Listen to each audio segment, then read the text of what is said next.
yung emergency powers na hinihingi niya. Sayang. Doon po sa emergency powers, ang intindi nila ay mamimili-mili na lang ng kung anong bagay at mababaliwala ang Republic Act 9184 o yung procurement law. Mali po. Ang hinihiling ng emergency powers, kabilang po magkaroon ng flexi hours.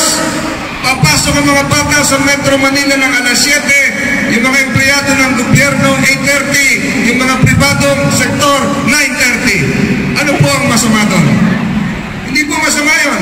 Hinihiling din ng Pangulo na mapabilis yung pagtatayo ng mga tulay na tatawid sa Pasig River. 5 pa ho ang kailangan dyan.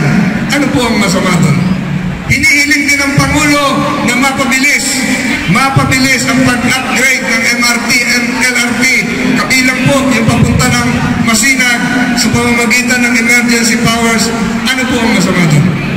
Hinihiling din ng emergency powers na mabawasan ang mga kontrata ng ilang terminal na nagpapasikip sa EDSA, lalong-lalo na sa Cubao, at ilabas sa dulo ng Metro Manila.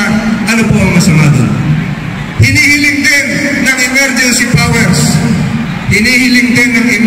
powers na masynchronize ang lahat ng ordinansa sa Metro Manila, lalong-lalo na yung iba't ibang LGUs. Ano po yung masama doon?